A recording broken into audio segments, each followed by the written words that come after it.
BCB নির্বাচনে নতুন নাটকীয়তা, হাইকোর্টে ফারুক আহমেদের রিট, বৈধতা হারালো 15 ক্লাব। এটা নিয়ে যদি জটিলতা হয় তাহলে ক্রিকেট বোর্ডের নির্বাচনটাই হবে না। এই ক্লাবগুলি থেকে কাউন্সিলর হয়েছে, সমর্থক প্রস্তাবক এবং সমর্থনকারী আছে, তো তাদের কি অবস্থা হবে? তাদেরটা বাতিল হয়ে যাবে। 3 দিন পরও এশিয়া কাপের ট্রফি নিয়ে সংকটের সমাধান হয়নি। নাকভির হাত থেকেই নিতে হবে শিরোপা, এসএসসির সভায় সিদ্ধান্ত। বৃষ্টি আর বজ্রপাতে ভেস্তে গেল জাতীয় দলের অনুশীলন, একদিন পরই যোগ মোহামেডানের ফুটবলাররা।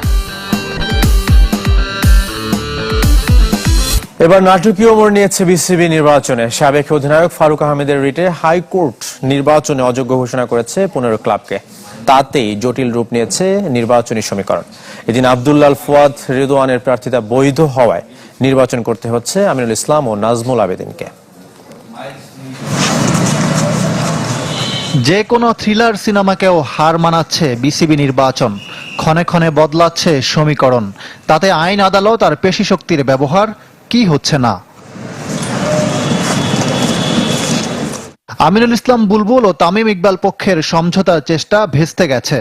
বুলবুল পক্ষের আরেক সাবেক অধিনায়ক ফারুক আহমেদ তাই দুদকের তদন্তে নাম আসা 15 ক্লাবের কাউন্সিলরশিপ বাতিল চেয়ে রিট করেন হাইকোর্টে। যা হবার তাই হলো, 15 ক্লাব বিসিবি নির্বাচনে অংশ নিতে পারবেন না বলে আদেশ দিয়েছেন আদালত। এই ক্লাবগুলোর তালিকায় প্রার্থী ছিলেন দুজন, এক্সিওম ক্রিকেটার্সের ইসরাফিল খসরু আর ভাইকিংস ক্রিকেট একাডেমির ইফতেখার রহমান মিঠু নির্বাচনে অংশ নিতে পারছেন না। না, আদালতের অর্ডার আমাদের মানতেই হবে। আদালতের অর্ডার যেই রকমই হোক, আমরা সেইভাবেই ব্যবস্থা নিব। 15 ক্লাব বাদ পড়ায় নির্বাচন না হওয়ার শঙ্কা দেখছেন তামিম ইকবাল পক্ষের প্রার্থী রফিকুল ইসলাম বাবু। এটা নিয়ে যদি জটিলতা হয় তাহলে ক্রিকেট বোর্ডের নির্বাচনটাই হবে না। কি জন্য হবে না আমি বলে দিই। এই ক্লাবগুলি থেকে কাউন্সিলর হয়েছে, এখানে অনেক সমর্থক আছে, সমর্থক প্রস্তাবক এবং সমর্থনকারী আছে, তো তাদের কি অবস্থা হবে? তাদেরটা বাতিল হয়ে যাবে। এদিন ছিল প্রার্থিতা বাতিলের বিরুদ্ধে আপিল শুনানি। 3 জনের আবেদন নামঞ্জুর করলেও 2 জনের প্রার্থিতা ফিরিয়ে দিয়েছে নির্বাচন কমিশন। এর মধ্যে আছেন ঢাকা বিভাগের আব্দুল্লাহ আল ফুয়াদ রিদওয়ান। ফলে বিনা প্রতিদ্বন্দ্বিতায় নির্বাচিত হতে পারছেন না আমিনুল ইসলাম ও নাজমুল আবেদিন। সর্বমোট 5টি আপিল দায়ের হয়েছিল, 2টি আপিল মঞ্জুর করেছি আর 3টি আপিল নামঞ্জুর করেছি। ইকরাম হোসাইন, চ্যানেল 24, ঢাকা। এসএসসি নির্বাহী কমিটির সভাতেও এশিয়া কাপের ট্রফি সমস্যার সমাধান হয়নি। চেয়ারম্যানের হাত থেকে শিরোপা বুঝে নিতে হবে ভারতকে, তবে বিসিসিআই তা চায় না। উল্টো এসএসসি চেয়ারম্যানের নামে আইসিসিতে নালিশ দেওয়ার সিদ্ধান্ত করেছে ভারতীয় ক্রিকেট বোর্ড।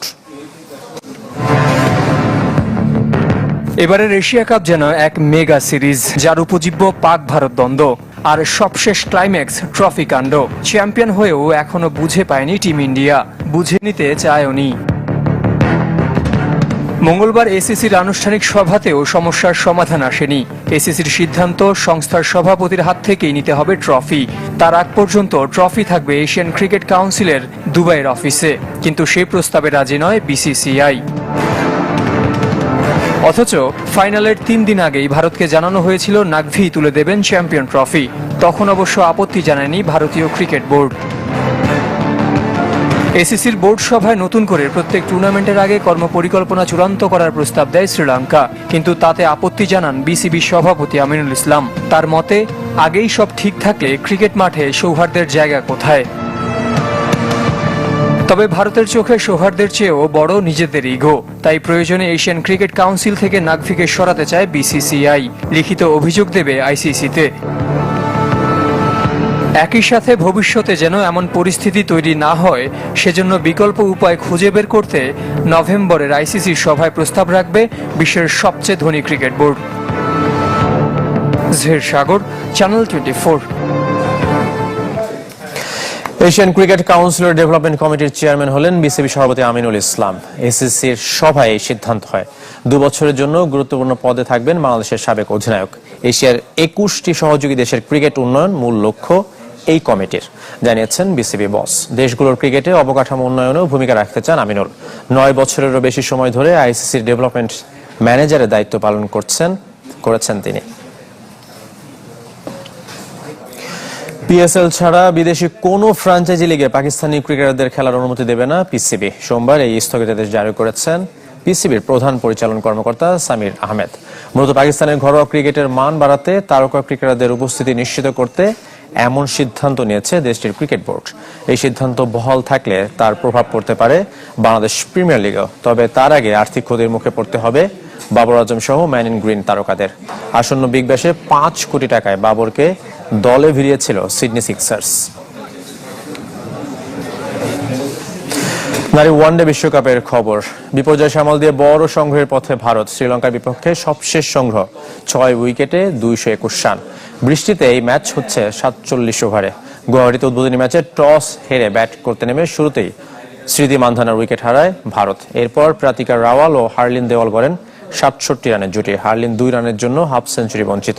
ওই ওভারে হ্যাটট্রিক না করতে পারলেও 3 উইকেট তুলে নেন ইনোকা রানাভিরা। এরপর সপ্তম উইকেটে আমানজাত কর ও দীপ্তি শর্মা শতাধিক রানের জুটি গড়েন।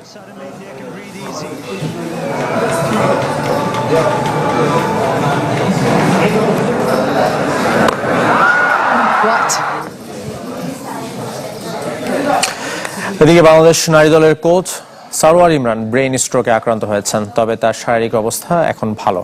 সকালের দিকে অসুস্থ বোধ করায় কলম্বোয় তাকে হাসপাতালে নিয়ে যাওয়া হয়। সেখানেই ডাক্তার নিশ্চিত করেন মাইনর ব্রেইন স্ট্রোকের বিষয়টি। তবে হাসপাতালে প্রাথমিক চিকিৎসার পর ফিরে আসেন হোটেলে। সেখানেই আপাতত বিশ্রামে আছেন। দলীয় ডাক্তার ও তাকে পর্যবেক্ষণ করছেন। বৃহস্পতিবার বাংলাদেশের প্রথম ম্যাচ পাকিস্তানের বিপক্ষে।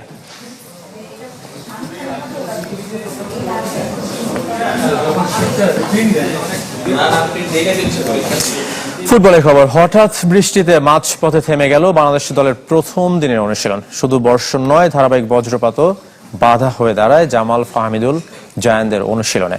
প্রায় 15 মিনিট মাঠে থাকতে পেরেছেন ফুটবলাররা। এদিকে একদিন পর জাতীয় দলের ক্যাম্পে যোগ দিয়েছেন মোহামেডান ফুটবলাররা।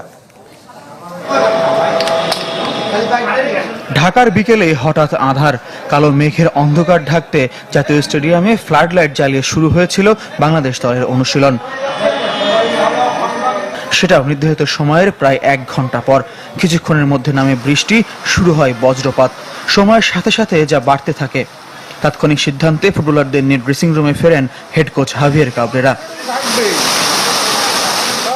সকালে ঢাকা নেমে হংকং মিশনের প্রথম অনুশীলনে যোগ দিতে দলের সঙ্গী হয়েছিলেন ইতালি প্রবাসী ফাহমিদুল ইসলাম। জাতীয় দলের জার্সিতে জায়ান আহমেদের প্রথম। তবে এদিন অনুশীলনী স্থায়ী হয় প্রায় 15 মিনিট। ফুটবলারদের মাঝে এখন পারফর্ম করে একাদশে জায়গা করে নেওয়ার লড়াই, সাথে হংকংয়ের বিপক্ষে ভালো করার চ্যালেঞ্জ।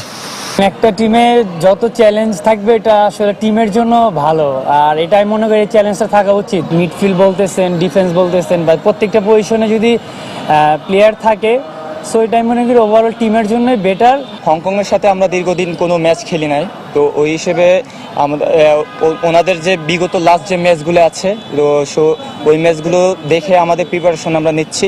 যেহেতু আমরা পরপর 2টা ম্যাচ খেলবো, তো home match is very important. তো আমরা চেষ্টা করব 2 ম্যাচই যাতে আমাদের পক্ষে থাকে।